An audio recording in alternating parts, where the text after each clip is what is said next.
primer revival, esto es, una suerte de resurrección de la estética del pasado, que a lo largo del siglo XIX explorará las posibilidades de la historia como fuente de inspiración, haciéndose cómplice de ella el artista al encontrarse incapaz de rebasarla.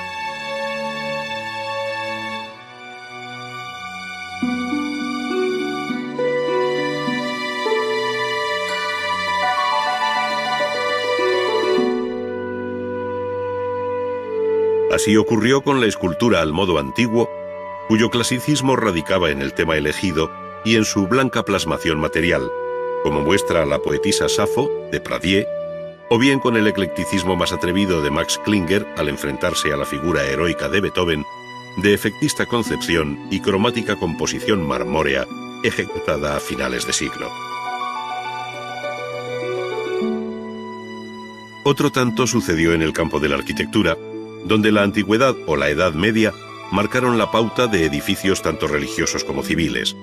es decir, desde la terminación de la Catedral de Colonia en 1880 hasta el Hotel de St. Pancras de Londres, proyectado y construido por las mismas fechas en estilo neogótico por Gilbert Scott. Sin embargo, la utilización del hierro permitiría nuevas metas a la arquitectura, más allá del estilo, abriendo un mundo nuevo y pleno de posibilidades.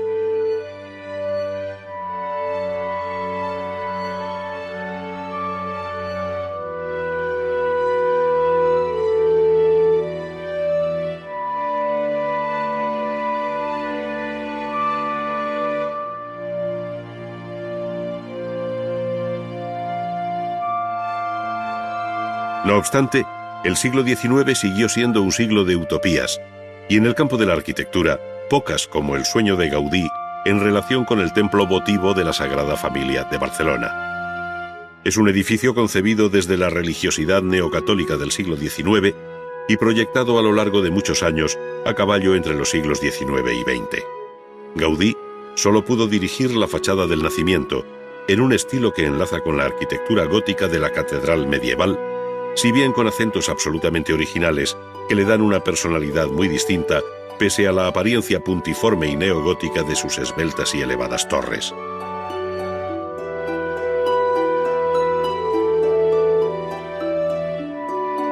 La tarea de su terminación es pesada herencia que recibe el siglo XXI en el empeño de su conclusión, lo cual exigiría alterar en esta parte de la ciudad la trama urbana del ensanche de Cerdá.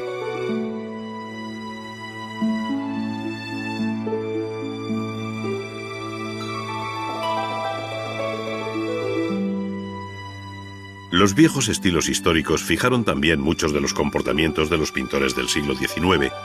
observándose la influencia de la pintura flamenca o del Renacimiento italiano, o bien los contrastados juegos de luz de estirpe barroca, cuando no eran los propios acontecimientos históricos los que servían de argumentario tanto a pintores como escultores. El mismo Ingres no dudó en escenificar con forzado dramatismo y regular éxito la muerte de Leonardo da Vinci en manos del rey Francisco I de Francia.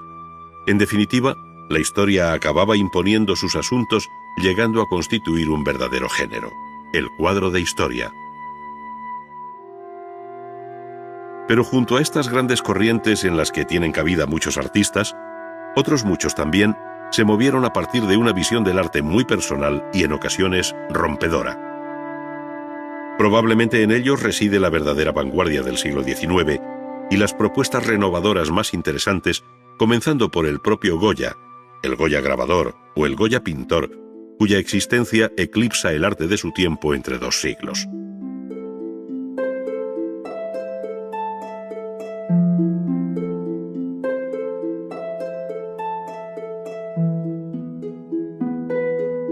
Junto al romanticismo y realismo de la primera mitad del siglo XIX, se debe poner en el platillo de la otra segunda mitad al impresionismo y neoimpresionismo, como los movimientos más notables que revolucionarían el arte en general y la pintura en particular. Sin dejarse llevar por esquemas muy rígidos que falsearían la realidad, lo cierto es que después de la Guerra Franco-Prusiana, a partir de 1874, Francia vivió un tiempo absolutamente excepcional en cuanto a actividad artística, haciendo de París el crisol del arte moderno.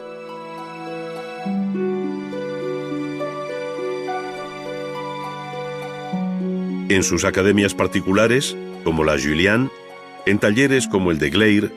en los estudios de los propios pintores, en fin, al margen de lo que cabría llamar la enseñanza oficial, se formaron, discutieron y vivieron la pintura, mezclada con la música y la literatura, una generación de artistas activos en torno a 1900 verdaderamente sorprendente. De la pintura partió casi todo, y los mismos pintores, como Degas, al tiempo que pusieron ante nuestros ojos lo cotidiano desde ángulos casuales, impulsaron la escultura con visiones renovadas de una frescura extraordinaria, pues sus figuras parecen haberse escapado de los célebres lienzos de bailarinas de ballet, haciéndose vivas y tridimensionales. Qué lejos quedan la anécdota, el bibelot o la grandilocuencia de la historia. Hay más vida en Degas o en la cabeza infantil del italiano Medardo Rosso, muy afín a la visión impresionista de la pintura, que en aquellas visiones que parecen nacidas con la precoz vocación de vestir pronto la sala de un museo.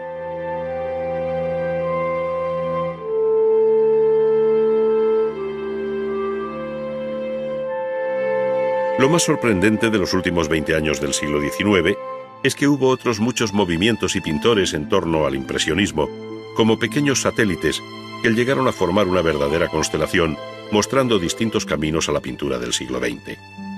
Es lo que en ocasiones se ha llamado el postimpresionismo, sin que sea muy clara la secuencia cronológica, aunque sí la conceptual. Nombres como Gauguin, Van Gogh o Émile Bernard, el padre del cloisonnisme, son solo algunos de sus protagonistas.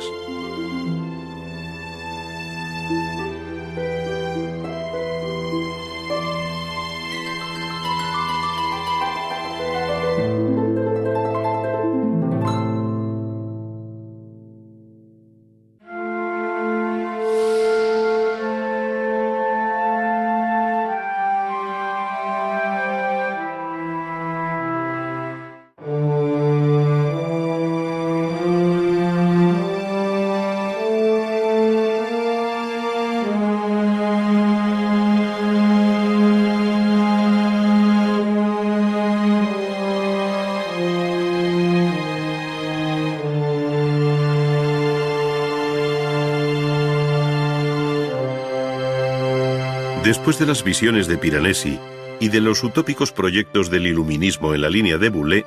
quedó abierto el difícil camino que habría de recorrer la arquitectura a través del siglo XIX.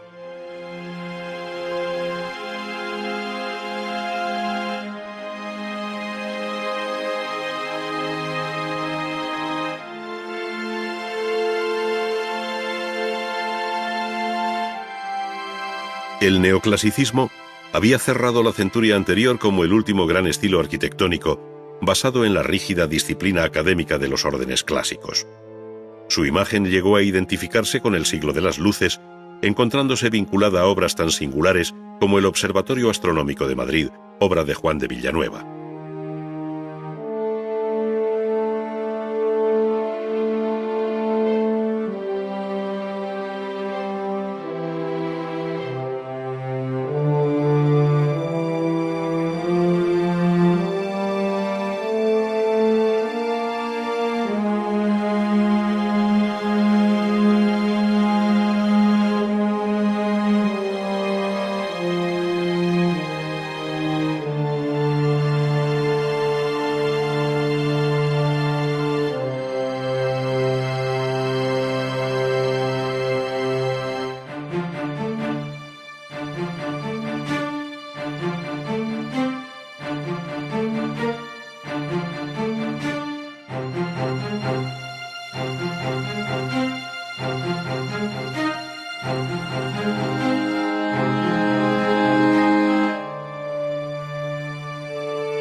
Ante el problema de la definición del nuevo estilo arquitectónico que debía corresponder al siglo XIX,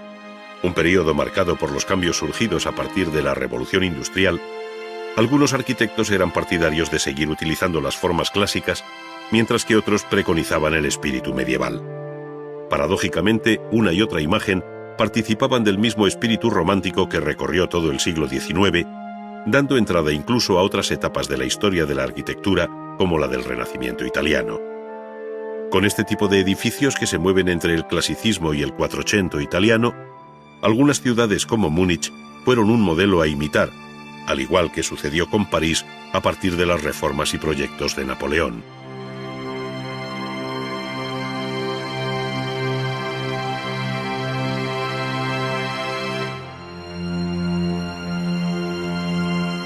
Por otro lado, la última arquitectura neoclásica cobró tintes romanos o griegos, según conviniera, reproduciendo fórmulas vistas en la bóveda del Panteón de Roma o en las estoas griegas, como hizo Schinkel en un mismo edificio, el Altes Museum de Berlín.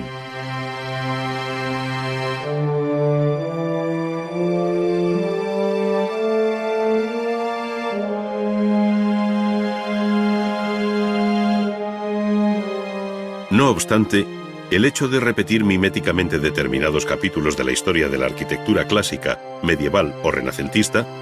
lo que se conoce como revival, no dejaba de ser una situación circunstancial y expectante que se agotaba en sí misma.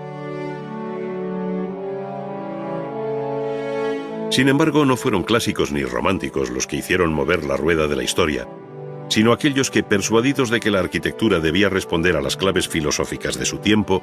optaron por el eclecticismo, esto es, por la selección de aquellos aspectos útiles que la historia ofrecía, pero dispuestos con un nuevo orden, de modo que se adaptara a las necesidades de la sociedad del siglo XIX. De este modo, apoyándose en la historia pero sin repetirla, la arquitectura ecléctica ofrecía un concepto y una imagen absolutamente renovada, original, propia e inconfundible del siglo XIX, en la que hay tanto talento e interés como en cualquier otra etapa de la historia. Sirva de ejemplo el edificio de la Ópera de París, obra excepcional de Charles Garnier, que construido entre 1861 y 1875, resume todo el espíritu de una época. Su magnífica escalera de desarrollo imperial incorpora elegantes lámparas en bronce que iluminan nuestro paso hasta llegar a la planta noble. Allí, y en la crujía que corresponde a la fachada principal, se encuentra el Gran Foyer, espectacular sala que resume lo mejor del estilo del Segundo Imperio, digna sucesora de la Galería de Espejos de Versalles.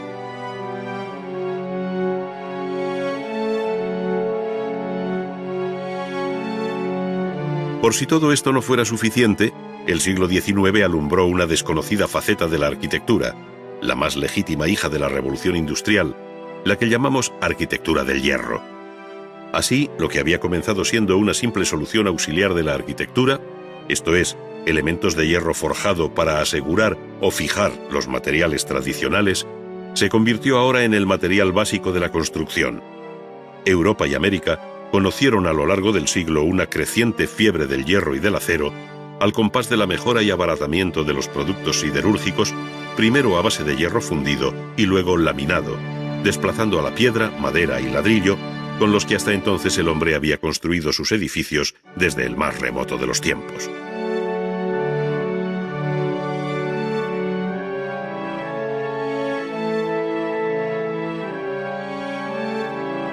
Esto no solo hizo variar los materiales de construcción, sino que posibilitó alcanzar metas nunca soñadas, permitiendo lanzar atrevidos puentes, cubrir espacios de una amplitud asombrosa o levantar los primeros rascacielos de la historia. El apurado cálculo de las nuevas estructuras metálicas, la economía y la ligereza de la construcción reforzó profesionalmente al ingeniero frente al arquitecto, al tiempo que en el campo de la creación se planteaba un serio debate entre el arte y la máquina.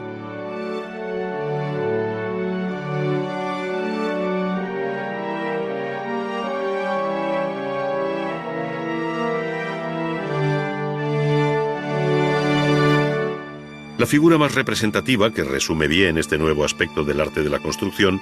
fue la del ingeniero Gustave Eiffel, y la obra más emblemática, su conocida torre, que desde París ha inmortalizado su nombre. La torre, que alcanza 300 metros de altura, fue en su día duramente criticada por un grupo de artistas e intelectuales, entre los que se encontraban Zola, Garnier, Maupassant, Gounod y Meissonier, para quienes la torre se asemejaba a una oscura chimenea de fábrica y representaba la deshonra de París. Pero Eiffel defendió su proyecto razonando que la forma de la torre derivaba del mero cálculo de la estructura para hacerla estable, ligera y fuerte frente al empuje de los vientos. Ahí radicaba la belleza y novedad de su concepción. Habiendo sucumbido hoy la mayor parte de aquellas construcciones en hierro, resulta difícil hacerse idea del impacto que produjeron en el siglo XIX, cuando el hierro era sinónimo de orgulloso progreso, tal y como se mostraba a la sociedad en las distintas exposiciones universales, desde la de Londres en 1851 hasta la de París en 1900. Sin embargo, fue la de 1889 la que dejó el testimonio más importante, con la referida Torre Eiffel y la desaparecida Galería de Máquinas de Dittert y Contamin. Notable fue también la Exposición Colombina de Chicago en 1892, pero su académica arquitectura distaba mucho de la modernidad de los edificios en altura que por entonces ofrecía la propia ciudad, orgullosa de su primer rascacielos, el destruido Home Insurance Building.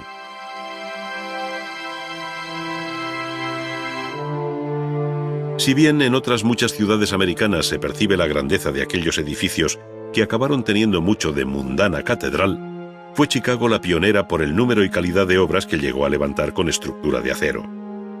En los últimos 20 años del siglo XIX, arquitectos como Sullivan proyectaron obras memorables como el Guarantee Building, el Auditorio o los almacenes Carson, todos ellos en Chicago.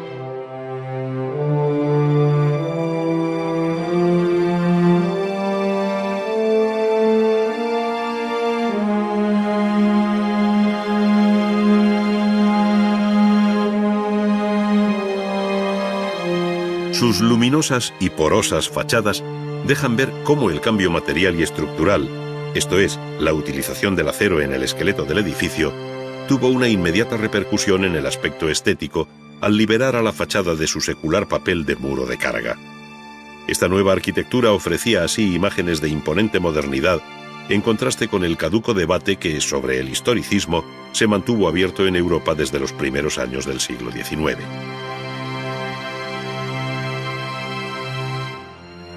Durante esta centuria, la ciudad conoció igualmente cambios sustanciales, pues agotadas las posibilidades de los núcleos históricos, estos se renovaron al modo de París, o bien conocieron ordenados ensanches, como el de Barcelona, debido a Ildefonso Cerdá.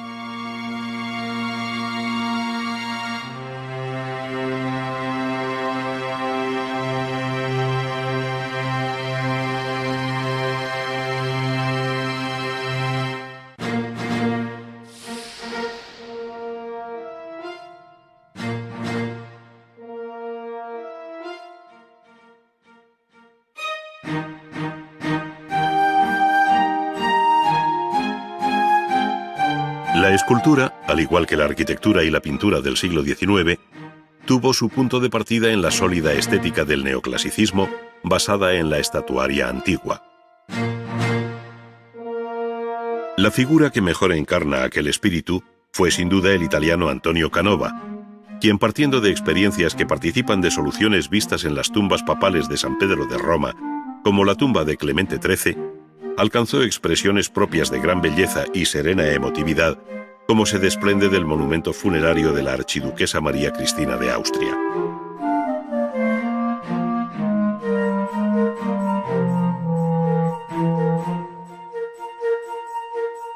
Sus obras finales, como Las Tres Gracias, figuran entre lo más depurado del neoclasicismo europeo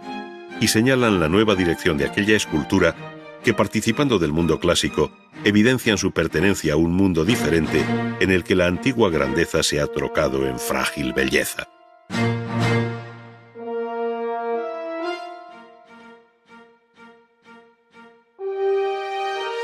Así lo dejan ver todas y cada una de las modernas aproximaciones a la antigüedad, en las que el escultor puso su buen oficio y mejor técnica, pero donde la obra proclama a los cuatro vientos ser hija del siglo XIX.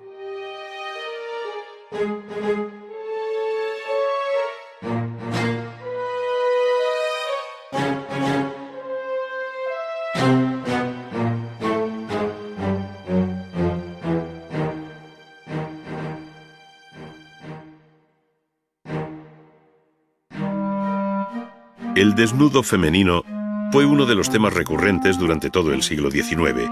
pero rompiéndose el equilibrio de la herencia neoclásica, se aventuró por arriesgados caminos que van del romanticismo al realismo más exigente, al llegar a obtener vaciados de modelos vivos. Solo el nuevo espíritu impulsado por Rodin y el modernismo en general devolvieron a la escultura el interés por la forma más allá de la mera anécdota.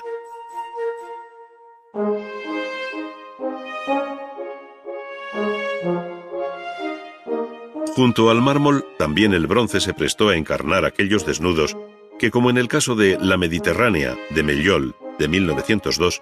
parecen recuperar una perdida y sólida volumetría con algo de arquitectónico en su estructura. Pero aquí estamos ya en los umbrales del siglo XX.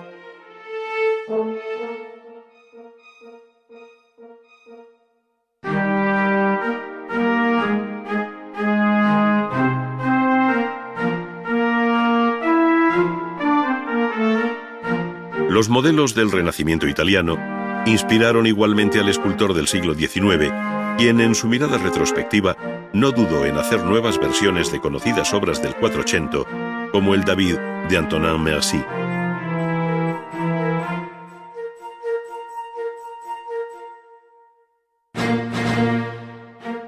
La proliferación de retratos ecuestres, que tienen análogo origen renacentista y posterior desarrollo barroco, constituyen uno de los temas más recurrentes del siglo XIX.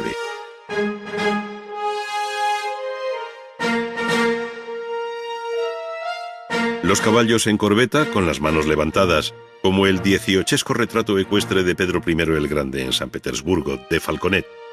o la más reposada y moderna versión del caballo al paso,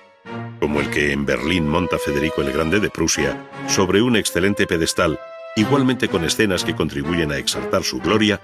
señalan la pauta por la que discurrirán otros muchos escultores. Los retratos ecuestres, que traducen el público reconocimiento hacia los padres de la patria en una línea muy propia del siglo XIX,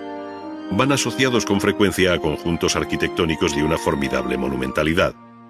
Tal es el caso del monumento a Vittorio Emanuele, en Roma, o del erigido en el Retiro de Madrid al rey Alfonso XII, centrando una cuidada escenografía arquitectónica y paisajística en la que la escultura coopera con sus mármoles y bronces. Agua, arquitectura, jardines y remate escultórico en bronce, donde la figura del caballo campea sobre el conjunto, se encuentra en otros muchos monumentos públicos, como el conocido como La Cascada, en el Parque de la Ciudadela de Barcelona.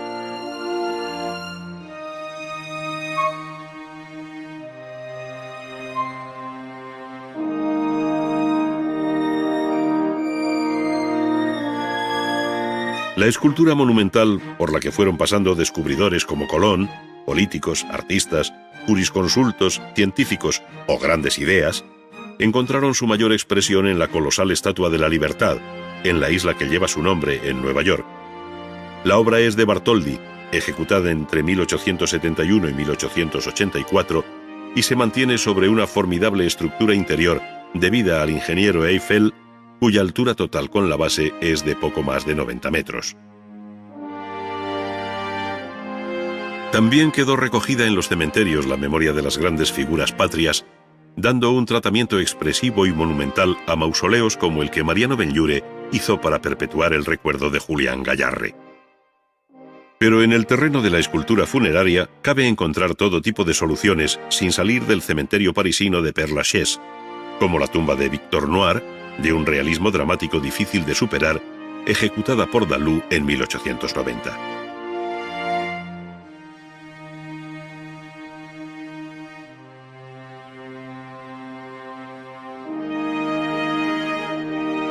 A este mismo artista se debe el grupo del Triunfo de la República, ejecutado en París en 1898, después de un largo exilio en Londres, donde Dalú dejó una honda huella como escultor. Él y otros artistas como Carpeaux habían hecho de la capital francesa el centro más importante de escultura, junto con Roma, ofreciendo en sus plazas y jardines un verdadero museo al aire libre.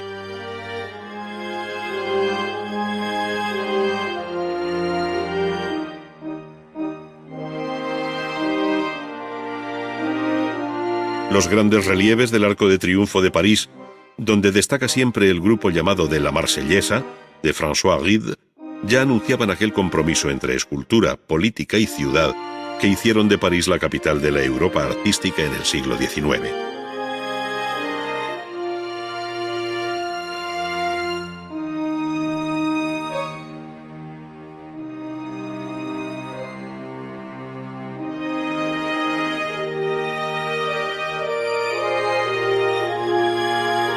En el terreno del relieve sobresalieron igualmente hombres como Préault, uno de los más claros ejemplos de la escultura romántica en la que la expresión rebasa la ponderación de las formas. Estas, por el contrario, lograron mayor equilibrio en los relieves del pintor y escultor belga Constantin Meunier, cuyos temas exploran con realismo y cierto carácter épico el mundo del trabajo.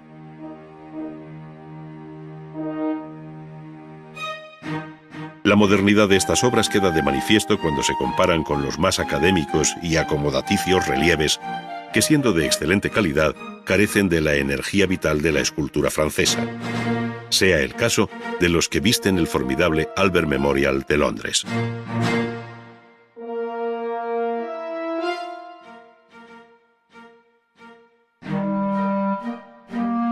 Francia puso punto final a la escultura del siglo XIX con la arrolladora obra de Rodin,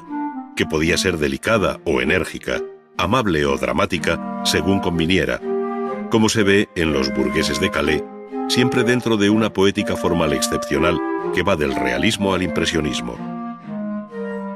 Así, lejos de conocer un paulatino declive, la escultura saludó al siglo XX con la fuerza que desprende el Hércules arquero de Bourdelle, obra ya de 1909.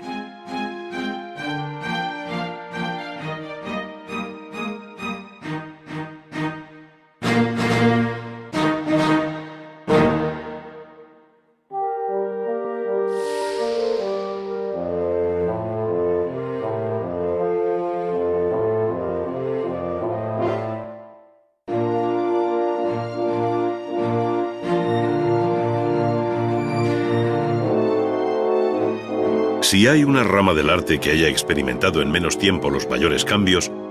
esa es la pintura del siglo XIX. En efecto, da la impresión de que el arte de la pintura tradujese en términos estéticos el trepidante pulso de los cambios sociales y políticos que se dieron en aquella centuria. Artistas, público, academias, jurados, talleres, crítica y exposiciones vivieron una especial primavera que hicieron de París la capital europea de la pintura.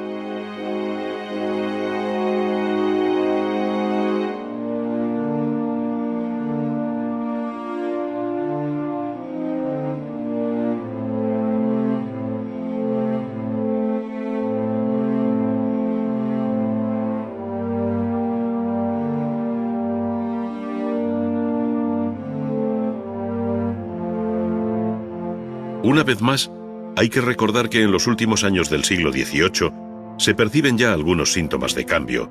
especialmente a partir de figuras geniales como Fuseli, Blake y muy especialmente Goya, cuya expresión artística escapa a cualquier intento de clasificación. Sus pinturas y grabados discurren por unos derroteros muy personales, proponiendo imágenes inéditas cuya lectura todavía hoy sigue sorprendiéndonos por su novedad y atrevimiento.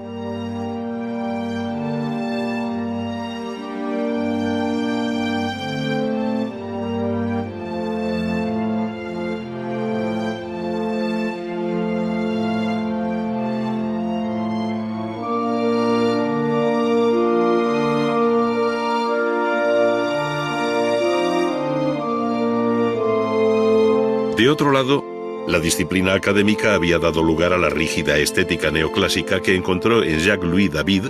el más claro exponente de aquel gusto que vino a identificarse con el estilo imperio de Napoleón Bonaparte, después de haber vivido los distintos episodios de la Revolución Francesa.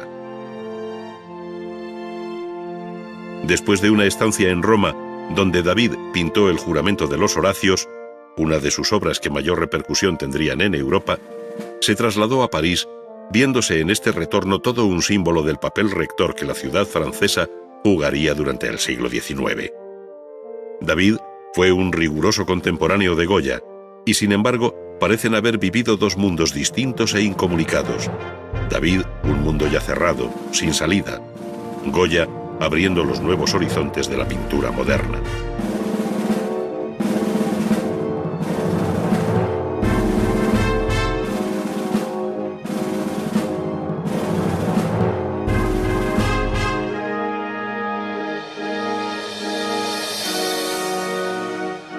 Por el taller de David pasaron muchos pintores, entre los que destaca Ingres, que también estuvo al servicio de Napoleón.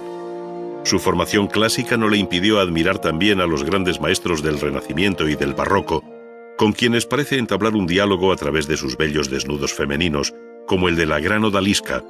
cuya composición general tiene aire veneciano, mientras en el rostro se acusan recuerdos de Rafael. La luz, el color y el exquisito dibujo hicieron de Ingres uno de los pintores más refinados del siglo XIX. Aunque algunos pintores neoclásicos, como Gros, en su cuadro de Los apestados de Jaffa, visitados por Napoleón, ofrecen imágenes de una cierta crudeza y realismo, en general concibieron su pintura al margen del compromiso con la realidad cotidiana y social. Esto es precisamente lo que hicieron los pintores románticos con Géricault a la cabeza y su temprana obra de La balsa de la Medusa, donde la composición abigarrada de estirpe barroca y la crudeza del drama vivido por aquellos náufragos señala el punto de partida de una nueva estética.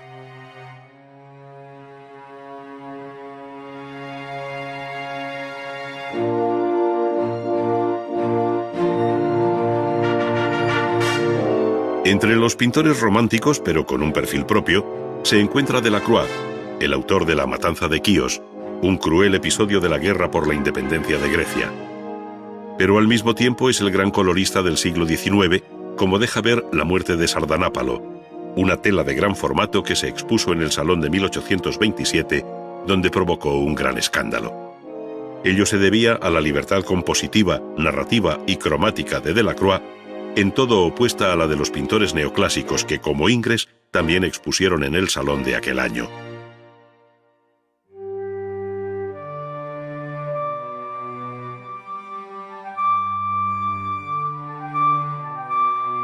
Hacia 1848, y coincidiendo con las revoluciones de aquel año, apareció una nueva estética que se conoce como realismo, por su actitud contraria a cualquier idealismo y su interés por el mundo del trabajo, del obrero y del campesino, cambiando la épica de los grandes temas históricos, mitológicos o literarios por el de la vida y la gente común. A los nombres de Mollet y Daumier hay que incluir dentro del realismo a Courbet, pintor polémico, amigo de Proudhon y autor del Entierro de Ornans, que el propio artista interpretaba como el entierro del romanticismo. Su visión directa pero respetuosa de la ceremonia, narrada con ojos mortales, fue tenida entonces como una profanación del acto religioso. Buena parte de su obra tuvo algo de manifiesto, de declaración acerca del arte, del hombre y de la sociedad.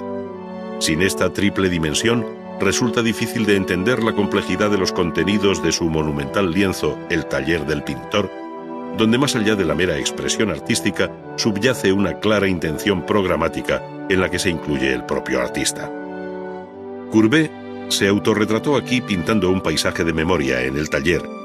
todo lo contrario a lo que hicieron por entonces los componentes del grupo de Barbizon, quienes salieron a la naturaleza para traducir el paisaje natural que tenían ante sus ojos, aunque sin dejar de manipularlo,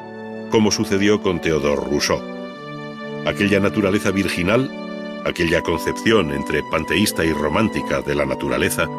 sedujeron a otros muchos pintores que desde ópticas y lugares diferentes hicieron del siglo XIX el siglo del paisaje.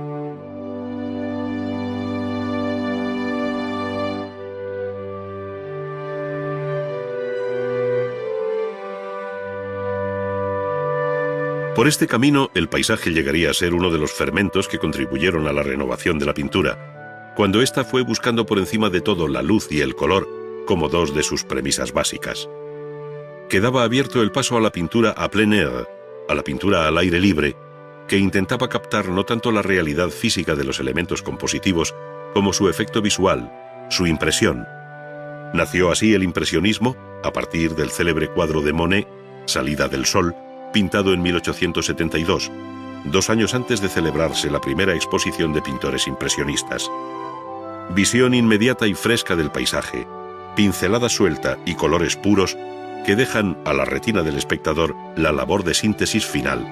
caracterizaron la obra de artistas como Pissarro o Renoir, entre otros.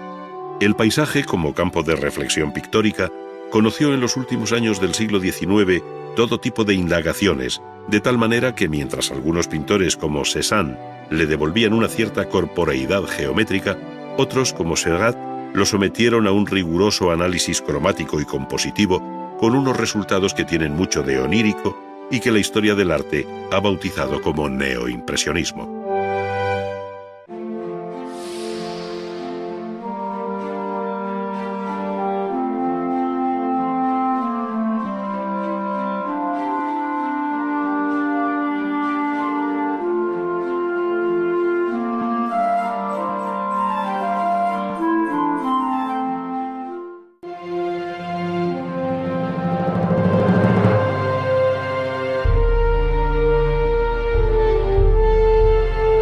La pintura ha conocido a lo largo de la historia todo tipo de soportes,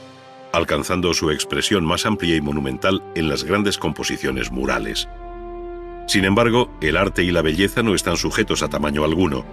de modo que sobre el sencillo caballete del pintor se han realizado obras maestras con las más variadas técnicas en muy diferentes superficies. Uno de los procedimientos pictóricos más antiguos es el de la encáustica, o pintura a la cera, sobradamente conocido por griegos y romanos, pero de corta presencia en la historia de la pintura, dada la dificultad de su preparación y aplicación. De ella se han ocupado todos los tratadistas, pero básicamente consiste en una mezcla de cera con resina o cola, a la que una vez calentada y derretida se le añade esencia de trementina.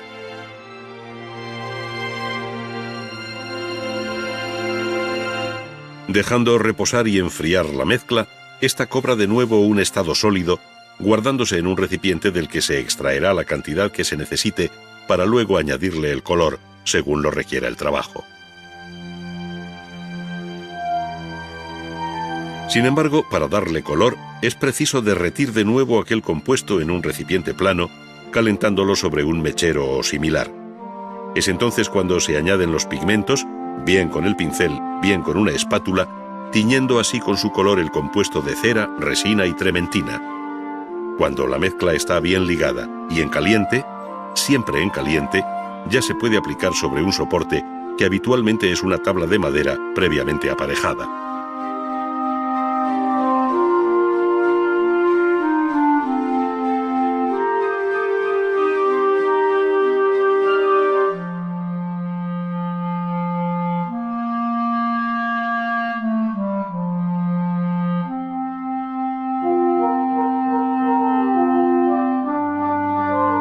La mezcla de pigmentos de color con goma arábiga permitirá la delicadeza y transparencia cromática de las miniaturas que durante la Edad Media principalmente iluminaron los textos sagrados en Occidente.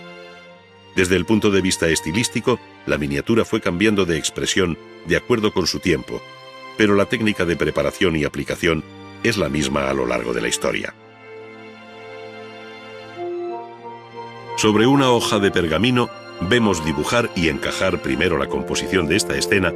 que al modo mozárabe del siglo X permite ver el proceso tan simple como exigente de los dos pasos principales, el dibujo y la aplicación del color. Con un pincel de pelo corto y fino, se trazan los contornos y campos interiores de las figuras para luego aplicar el color sectorialmente. No hay gradación de la luz ni del color, lo que le da a la obra una vistosidad de contraste muy vivo, como si se tratara de un esmalte tabicado. La mano debe ser muy hábil y con mucho oficio para no rebasar los campos de cada uno de los colores, pues aquí no cabe borrar ni corregir. Cennino Cennini, el famoso autor del Libro del Arte, el más importante texto medieval que ha llegado hasta nosotros dedicado a la técnica pictórica, dijo de Giotto que había traducido el arte de la pintura del griego al latín, dominando este arte como nadie lo había hecho hasta entonces. De Giotto se toma aquí el episodio de la Última Cena, pintada al fresco en la capilla Scrovegni de Padua, para imitar su manera, pero sobre una tabla. De nuevo el dibujo se convierte en la base de la pintura, plasmando con bastante cuidado los detalles de cabezas y ropas, y no dudando en adelantar desde el dibujo las zonas sombreadas que luego el color realzará. Inesperadamente toda la composición queda bajo una imprimación de verde tierra uniformemente repartida, sobre la que se aplicarán luego los colores. Es lo que se conoce con el término italiano de verdaccio.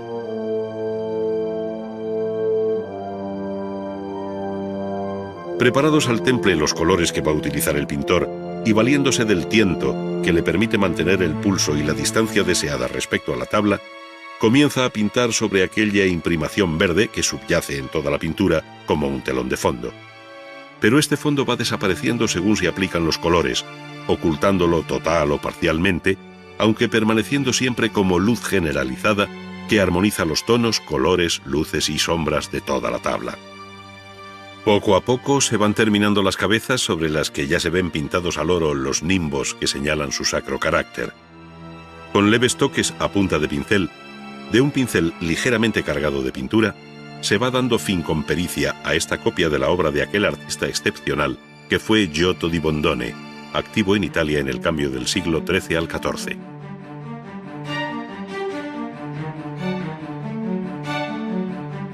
La técnica de la pintura al temple es muy antigua y conoció durante la Edad Media su etapa dorada hasta que surgió la técnica del óleo. El temple utiliza como vehículo y aglutinante de los pigmentos de color la cola o la goma mezclada con agua, pero el verdadero temple se hace con huevo. Para ello se separa cuidadosamente la yema y se mezcla con agua destilada o purificada para añadirle luego el color. Pero cada maestro tiene sus propias recetas, no siendo extraño ver que algunos agregan goma, aceite o resina para retardar así el secado de la pintura y poder trabajar más desahogadamente.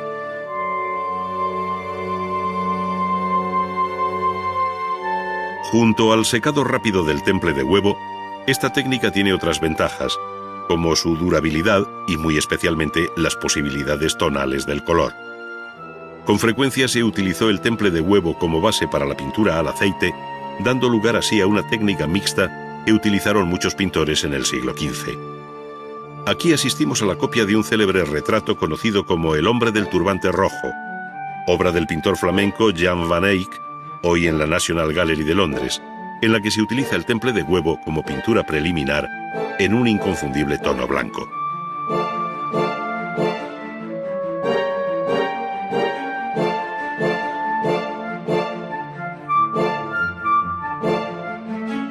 Al aplicar el color rojo en diferentes capas, estas actúan por transparencia, dejando ver el modelado, los detalles y las sombras definidas anteriormente sobre blanco. Luego el pintor asegura todo el contorno y comienza a realzar el peculiar relieve interior del turbante, reforzando esa matizada orografía de los pliegues que acabó siendo uno de los rasgos más característicos de los que se conocen como primitivos flamencos. Por sucesivas transparencias y refuerzo de las sombras, el volumen del turbante adquiere una fuerza tridimensional difícilmente superable.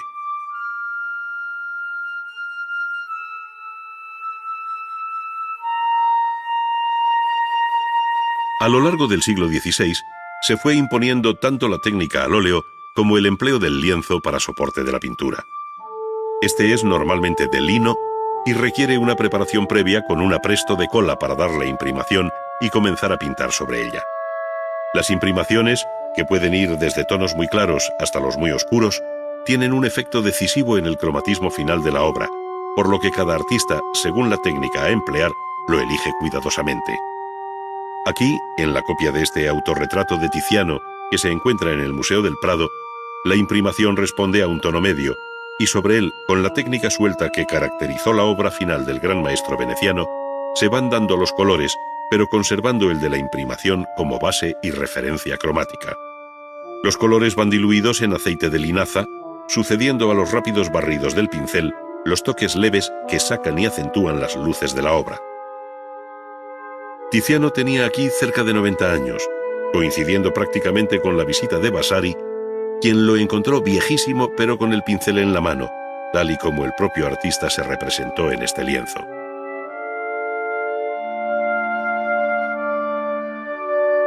La técnica al óleo, además de emplearse sobre soportes flexibles como el lienzo, se emplea también sobre soportes rígidos como la madera, aunque no sea esto lo más habitual. La técnica pictórica no difiere en uno y otro caso, sino que simplemente cambia la preparación del soporte, que en el caso de la tabla de madera exigirá un fondo de yeso, esto es, un polvo blanco mezclado con apresto de cola. Este ofrece así una superficie apta para pintar, como le sucede al copista que tiene ante sí el autorretrato que Goya firmó en 1828 y que conserva la Real Academia de Bellas Artes de San Fernando de Madrid. Frente a la mezcla de los colores en la paleta, La pintura impresionista llevó los colores puros al lienzo, en una visión inmediata de la realidad, intentando captar lo que de fugaz hay en la naturaleza, lo que de indefinido hay en el paisaje. Surgió así la pintura al aire libre. Se abandonaron los talleres y modelos, y con el caballete, la tela y las pinturas se salió al campo buscando en la orilla de los ríos o frente al mar lo que de efímero ofrece la naturaleza ante nuestros ojos, la luz y el color. Ello les llevó a pintar de un modo inmediato y rápido en el deseo de captar, sin boceto previo, la impresión que producía el paisaje. Quedaban atrás las largas sesiones en el taller, la luz artificial, los interminables retoques de pincel. La obra que puede tenerse como manifiesto de esta nueva pintura impresionista se conserva en el Museo Marmottan de París y se debe a Claude Monet. Se trata de un bello amanecer reflejado sobre el agua que el propio pintor bautizó en 1872 como Impression, Soleil Levant.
Bienvenidos a Ars Magna, un viaje por la historia del arte en 10 capítulos.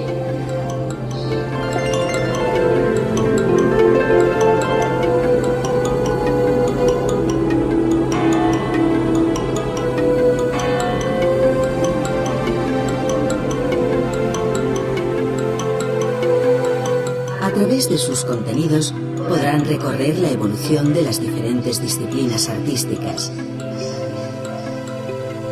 conocer el arte producido en los 5 continentes y descubrir las técnicas empleadas por pintores, escultores, artesanos y constructores.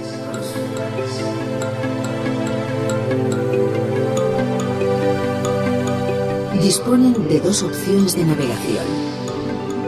el acceso lineal, que permite visualizar los contenidos de cada disco sin interrupción alguna, y el modo interactivo, que posibilita la selección de secuencias audiovisuales en el orden apetecido.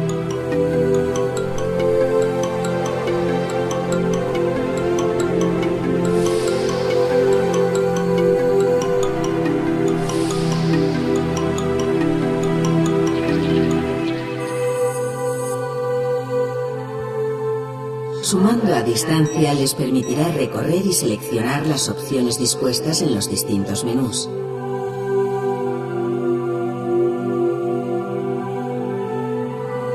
Interrumpir la secuencia elegida para acceder al menú o exposición audiovisual siguiente.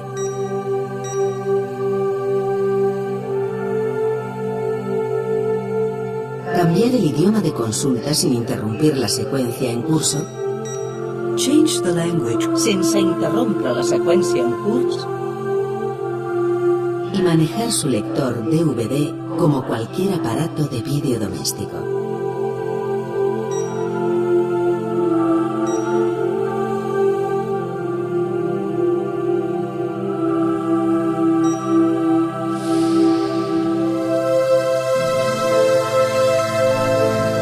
Les deseamos Desde el siglo XIX.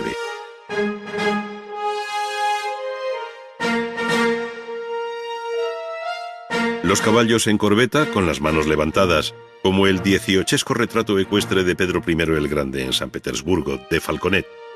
o la más reposada y moderna versión del caballo al paso, como el que en Berlín monta Federico el Grande de Prusia sobre un excelente pedestal, igualmente con escenas que contribuyen a exaltar su gloria, señalan la pauta por la que discurrirán otros muchos escultores.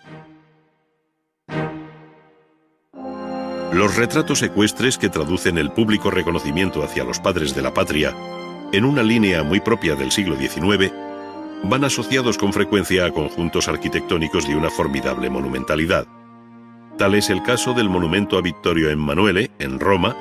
o del erigido en el Retiro de Madrid al rey Alfonso XII, centrando una cuidada escenografía arquitectónica y paisajística en la que la escultura coopera con sus mármoles y bronces. Agua, arquitectura, jardines y remate escultórico en bronce, donde la figura del caballo campea sobre el conjunto, se encuentra en otros muchos monumentos públicos, como el conocido como La Cascada, en el Parque de la Ciudadela de Barcelona.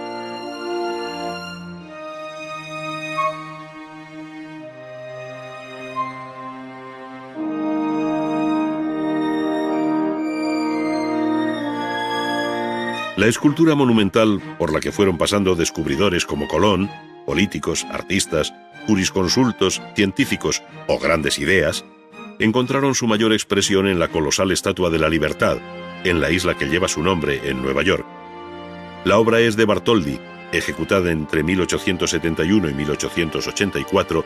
y se mantiene sobre una formidable estructura interior debida al ingeniero Eiffel, cuya altura total con la base es de poco más de 90 metros.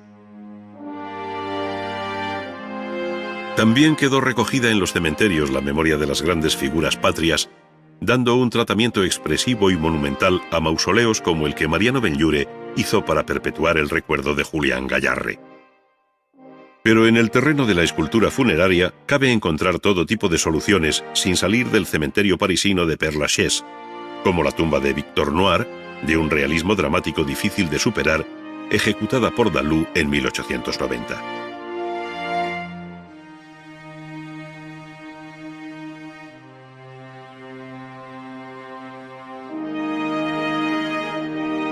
A este mismo artista se debe el grupo del Triunfo de la República, ejecutado en París en 1898,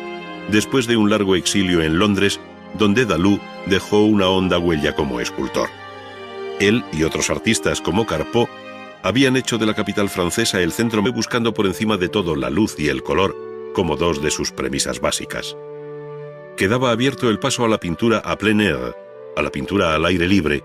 que intentaba captar no tanto la realidad física de los elementos compositivos como su efecto visual, su impresión. Nació así el impresionismo a partir del célebre cuadro de Monet, Salida del Sol, pintado en 1872, 2 años antes de celebrarse la primera exposición de pintores impresionistas. Visión inmediata y fresca del paisaje, pincelada suelta y colores puros que dejan a la retina del espectador la labor de síntesis final, caracterizaron la obra de artistas como Pissarro o Renoir, entre otros. El paisaje, como campo de reflexión pictórica, conoció en los últimos años del siglo XIX todo tipo de indagaciones, de tal manera que mientras algunos pintores como Cézanne le devolvían una cierta corporeidad geométrica, otros como Seurat lo sometieron a un riguroso análisis cromático y compositivo, con unos resultados que tienen mucho de onírico y que la historia del arte ha bautizado como neoimpresionismo.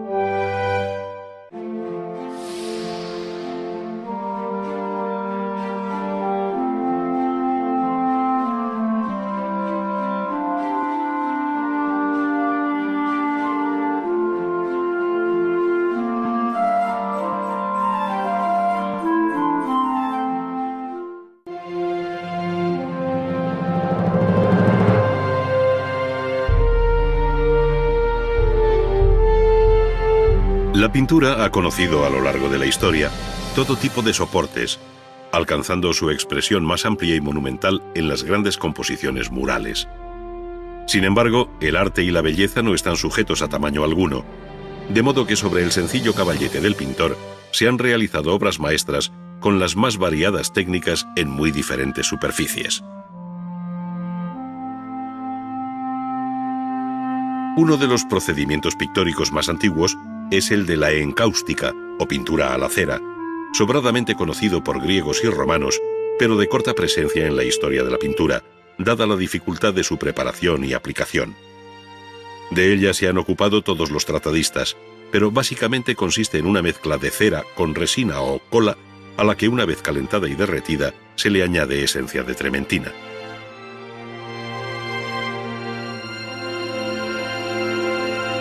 Dejando reposar y enfriar la mezcla, esta cobra de nuevo un estado sólido, guardándose en un recipiente del que se extraerá la cantidad que se necesite para luego añadirle el color, según lo requiera el trabajo. Sin embargo, para darle color, es preciso derretir de nuevo aquel compuesto en un recipiente plano,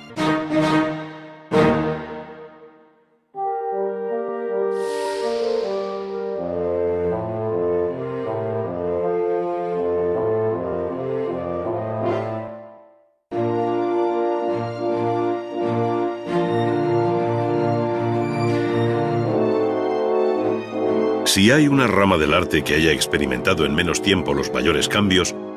esa es la pintura del siglo XIX. En efecto, da la impresión de que el arte de la pintura tradujese en términos estéticos el trepidante pulso de los cambios sociales y políticos que se dieron en aquella centuria. Artistas, público, academias, jurados, talleres, crítica y exposiciones vivieron una especial primavera que hicieron de París la capital europea de la pintura.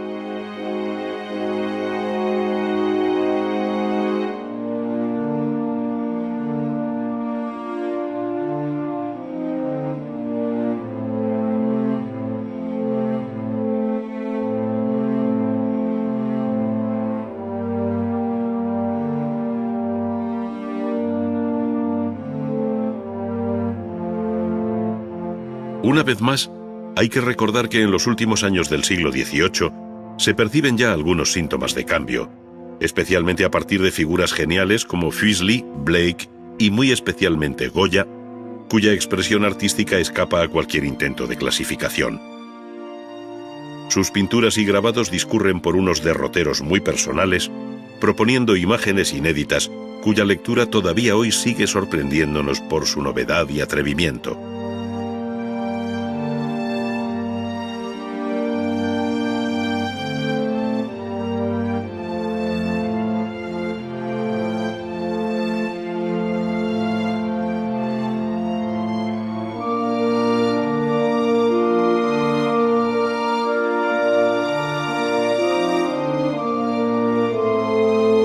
De otro lado, la disciplina académica había dado lugar a la rígida estética neoclásica que encontró en Jacques-Louis David,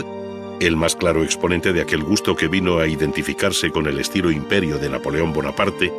después de haber vivido los distintos episodios de la Revolución Francesa. Después de una estancia en Roma, donde David pintó el Juramento de los Horacios, una de sus obras que mayor repercusión tendrían en Europa, se trasladó a París, viéndose en este retorno todo un símbolo del papel rector que la ciudad francesa jugaría durante el siglo XIX.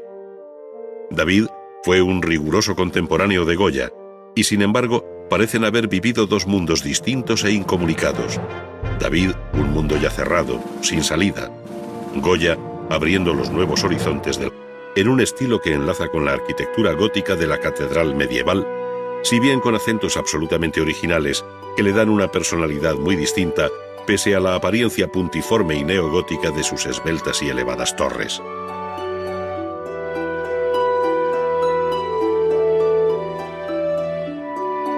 La tarea de su terminación es pesada herencia que recibe el siglo XXI en el empeño de su conclusión, lo cual exigiría alterar en esta parte de la ciudad la trama urbana del ensanche de Cerdá.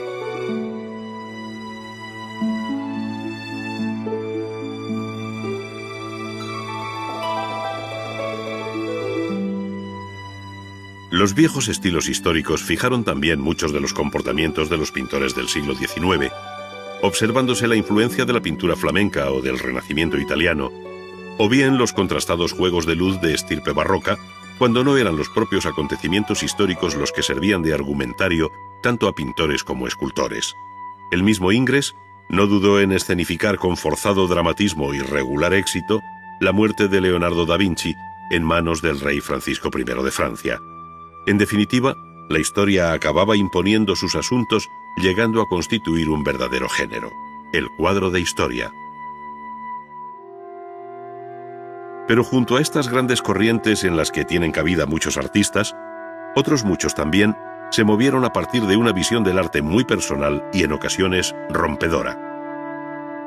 Probablemente en ellos reside la verdadera vanguardia del siglo XIX y las propuestas renovadoras más interesantes, comenzando por el propio Goya, el Goya grabador o el Goya pintor, cuya existencia eclipsa el arte de su tiempo entre dos siglos.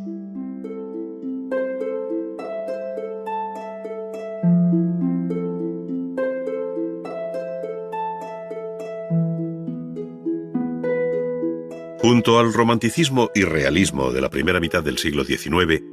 se debe poner en el platillo de la otra segunda mitad al impresionismo y neoimpresionismo como los movimientos más notables que revolucionarían el arte en general y la pintura en particular. Sin dejarse llevar por esquemas muy rígidos que falsearían la realidad, lo cierto es que después de la Guerra Franco-Prusiana, a partir de 1874, Francia vivió un tiempo absolutamente excepcional en cuanto a actividad artística, haciendo de París el crisol del arte moderno.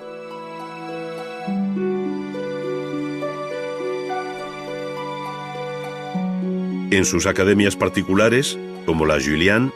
en talleres como el de Gleyre, en los estudios de los propios pintores, en fin, al margen de lo que cabría llamar la enseñanza oficial, se formaron, discutieron y vivieron la pintura, mezclada con la música y la literatura,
Bienvenidos a Ars Magna,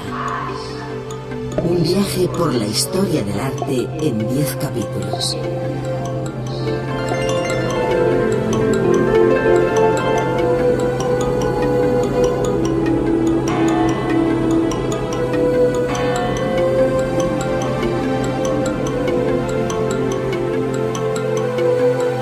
A través de sus contenidos podrán recorrer la evolución de las diferentes disciplinas artísticas, conocer el arte producido en los 5 continentes y descubrir las técnicas empleadas por pintores, escultores, artesanos y constructores.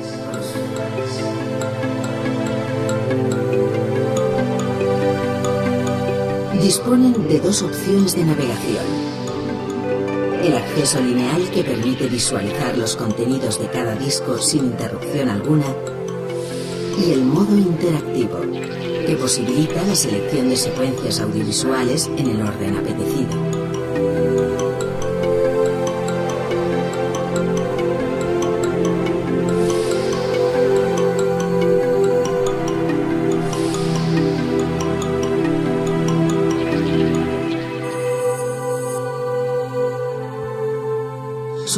distancia les permitirá recorrer y seleccionar las opciones dispuestas, haciéndose vivas y tridimensionales.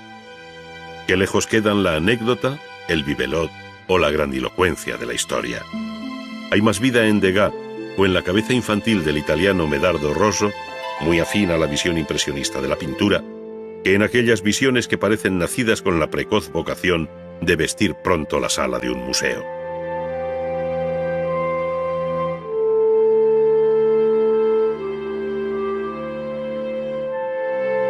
Lo más sorprendente de los últimos 20 años del siglo XIX es que hubo otros muchos movimientos y pintores en torno al impresionismo, como pequeños satélites que llegaron a formar una verdadera constelación, mostrando distintos caminos a la pintura del siglo XX.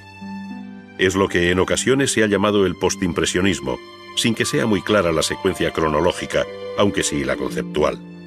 Nombres como Gauguin, Van Gogh o Émile Bernard, el padre del cloisonnisme, son solo algunos de sus protagonistas.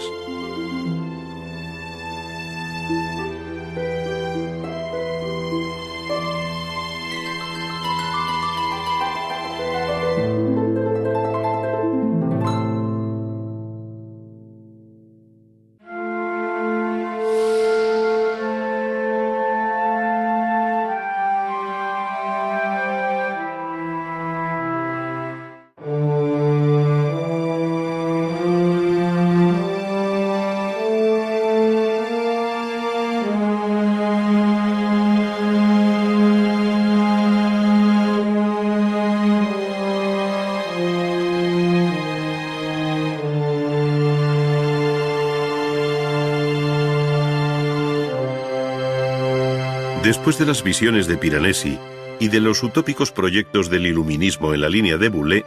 quedó abierto el difícil camino que habría de recorrer la arquitectura a través del siglo XIX.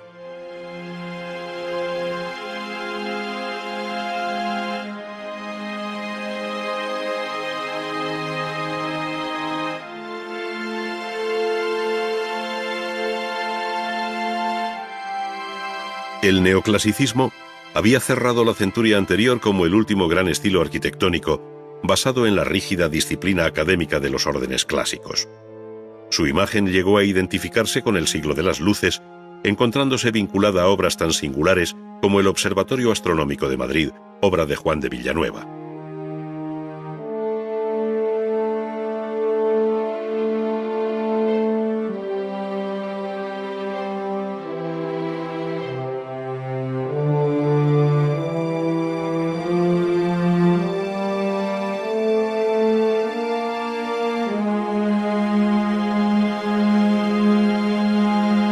Y en la crujía que corresponde a la fachada principal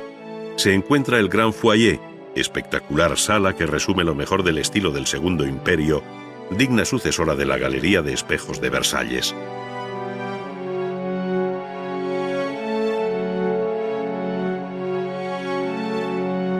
Por si todo esto no fuera suficiente, el siglo XIX alumbró una desconocida faceta de la arquitectura, la más legítima hija de la Revolución Industrial, la que llamamos arquitectura del hierro. Así, lo que había comenzado siendo una simple solución auxiliar de la arquitectura, esto es, elementos de hierro forjado para asegurar o fijar los materiales tradicionales, se convirtió ahora en el material básico de la construcción. Europa y América conocieron a lo largo del siglo una creciente fiebre del hierro y del acero, al compás de la mejora y abaratamiento de los productos siderúrgicos, primero a base de hierro fundido y luego laminado, desplazando a la piedra, madera y ladrillo, con los que hasta entonces el hombre había construido sus edificios desde el más remoto de los tiempos.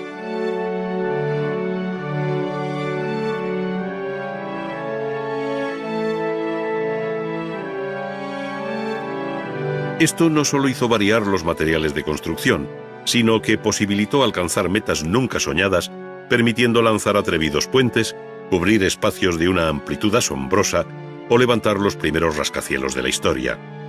El apurado cálculo de las nuevas estructuras metálicas, la economía y la ligereza de la construcción reforzó profesionalmente al ingeniero frente al arquitecto, al tiempo que en el campo de la creación se planteaba un serio debate entre el arte y la máquina.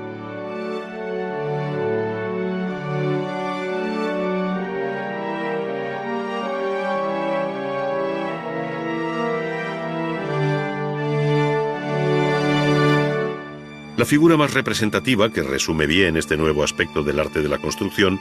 fue la del ingeniero Gustave Eiffel, y la obra más emblemática, su conocida torre, que desde París ha inmortalizado su nombre. La torre, que alcanza 300 metros de altura, fue en su día duramente criticada por un grupo de artistas e intelectuales, entre los que se encontraban Zola, Garnier, Maupassant, Gounod y Meissonier, para quienes la torre se asemejaba a una oscura chimenea de fábrica y representaba la deshonra de París. Pero Eiffel defendió su proyecto razonando que la forma de la torre derivaba del mero cálculo de la estructura para hacerla estable, ligera y fuerte frente al empuje de los vientos. Ahí radicaba la belleza y novedad de su concepción. Habiendo sucumbido hoy la mayor parte de aquellas construcciones en hierro, resulta difícil hacerse idea del impacto que produjeron en el siglo XIX, cuando el hierro era sinónimo de orgulloso progreso, tal y como se mostraba a la sociedad en las distintas exposiciones.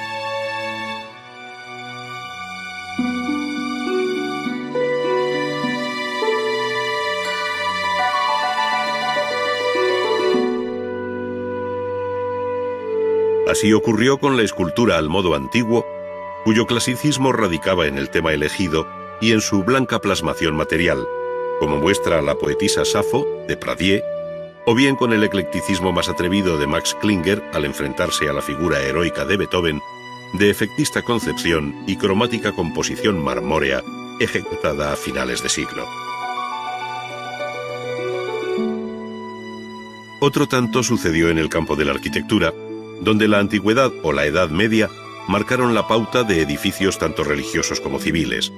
es decir, desde la terminación de la Catedral de Colonia en 1880 hasta el Hotel de St. Pancras de Londres, proyectado y construido por las mismas fechas en estilo neogótico por Gilbert Scott. Sin embargo, la utilización del hierro permitiría nuevas metas a la arquitectura, más allá del estilo,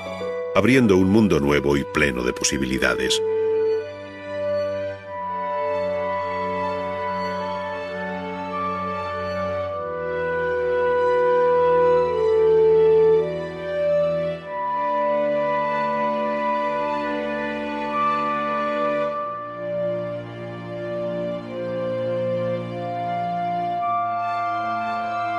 No obstante, el siglo XIX siguió siendo un siglo de utopías, y en el campo de la arquitectura, pocas como el sueño de Gaudí en relación con el templo votivo de la Sagrada Familia de Barcelona. Es un edificio concebido desde la religiosidad neocatólica del siglo XIX y proyectado a lo largo de muchos años a caballo entre los siglos XIX y XX. Gaudí solo pudo dirigir la fachada del Nacimiento, en un estilo que enlaza con la arquitectura gótica de la catedral medieval, si bien con acentos absolutamente originales que le dan una personalidad muy distinta pese a la apariencia puntiforme y neogótica de sus esbeltas y elevadas torres.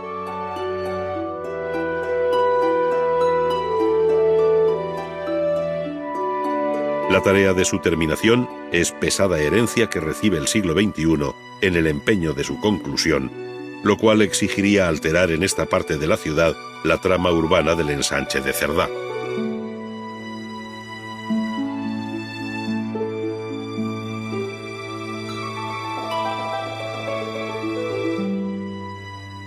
Los viejos estilos históricos fijaron también muchos de los comportamientos de los pintores del siglo XIX, observándose la influencia de la pintura flamenca o del Renacimiento italiano, o bien los contrastados juegos de luz de estirpe barroca, cuando no eran los propios acontecimientos históricos los que servían de argumentario tanto acá con sus mármoles y bronces. Agua, arquitectura, jardines y remate escultórico en bronce, donde la figura del caballo campea sobre el conjunto, se encuentra en otros muchos monumentos públicos, como el conocido como La Cascada, en el Parque de la Ciudadela de Barcelona.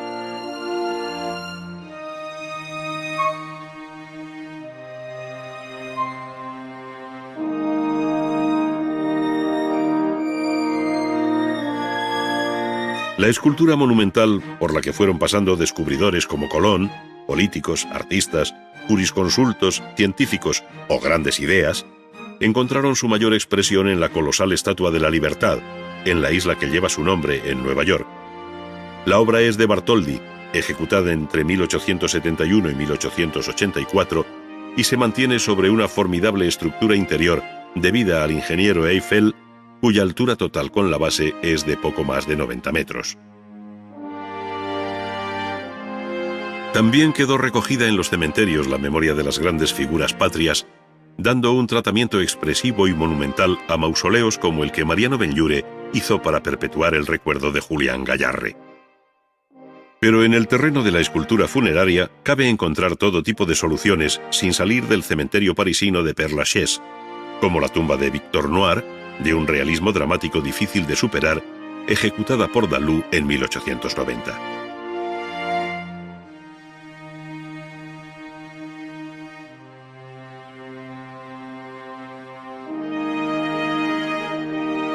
A este mismo artista se debe el grupo del Triunfo de la República, ejecutado en París en 1898, después de un largo exilio en Londres, donde Dalú dejó una honda huella como escultor.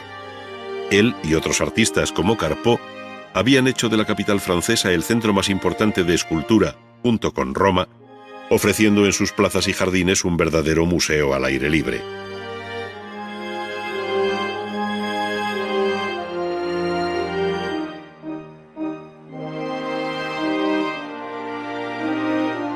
Los grandes relieves del Arco de Triunfo de París, donde destaca siempre el grupo llamado de la Marsellesa, de François Ride, ya anunciaban aquel compromiso entre escultura, política y ciudad que hicieron de París la capital de la Europa artística en el siglo XIX.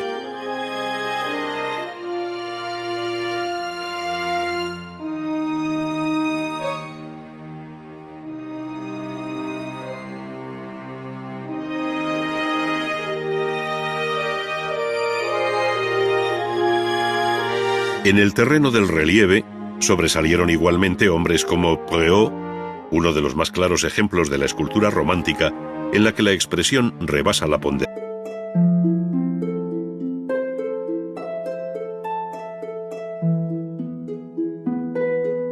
Junto al romanticismo y realismo de la primera mitad del siglo XIX, se debe poner en el platillo de la otra segunda mitad al impresionismo y neoimpresionismo, como los movimientos más notables que revolucionarían el arte en general y la pintura en particular. Sin dejarse llevar por esquemas muy rígidos que falsearían la realidad, lo cierto es que después de la Guerra Franco-Prusiana, a partir de 1874, Francia vivió un tiempo absolutamente excepcional en cuanto a actividad artística, haciendo de París el crisol del arte moderno.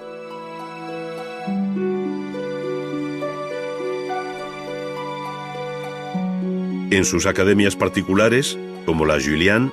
en talleres como el de Gleyre, en los estudios de los propios pintores, en fin, al margen de lo que cabría llamar la enseñanza oficial, se formaron, discutieron y vivieron la pintura, mezclada con la música y la literatura, una generación de artistas activos en torno a 1900 verdaderamente sorprendente. De la pintura partió casi todo, y los mismos pintores, como Degas, al tiempo que pusieron ante nuestros ojos lo cotidiano desde ángulos casuales, impulsaron la escultura con visiones renovadas de una frescura extraordinaria, pues sus figuras parecen haberse escapado de los célebres lienzos de bailarinas de ballet, haciéndose vivas y tridimensionales. Que lejos quedan la anécdota, el bibelot o la grandilocuencia de la historia.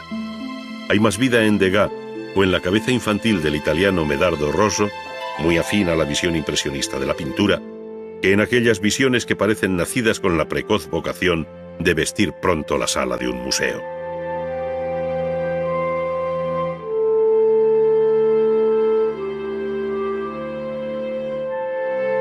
Lo más sorprendente de los últimos 20 años del siglo XIX es que hubo otros muchos movimientos y pintores en torno al impresionismo, como pequeños satélites que llegaron a formar una verdadera constelación, mostrando distintos caminos a la pintura del siglo XX. Es lo que en ocasiones se ha llamado el postimpresionismo, sin que sea muy clara la secuencia cronológica, aunque sí la conceptual. Nombres como Gauguin, Van Gogh o Émile Bernard, el padre del cloisonnisme, son solo algunos de sus protagonistas.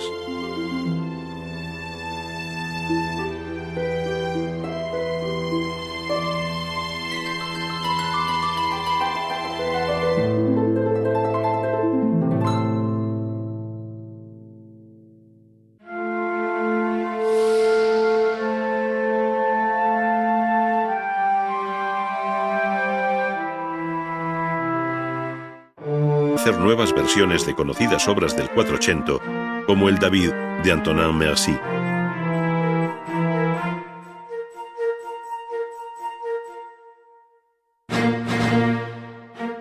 La proliferación de retratos ecuestres, que tienen análogo origen renacentista y posterior desarrollo barroco, constituyen uno de los temas más recurrentes del siglo XIX.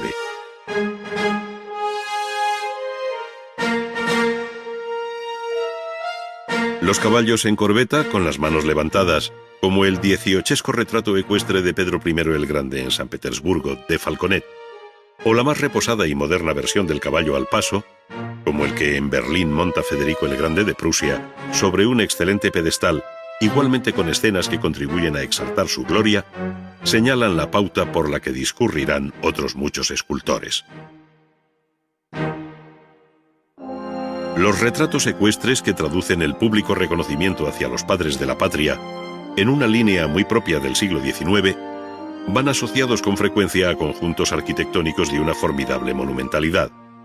Tal es el caso del monumento a Vittorio Emanuele, en Roma, o del erigido en el Retiro de Madrid al rey Alfonso XII, centrando una cuidada escenografía arquitectónica y paisajística en la que la escultura coopera con sus mármoles y bronces. Agua, arquitectura, jardines y remate escultórico en bronce, donde la figura del caballo campea sobre el conjunto, se encuentra en otros muchos monumentos públicos, como el conocido como La Cascada, en el Parque de la Ciudadela de Barcelona.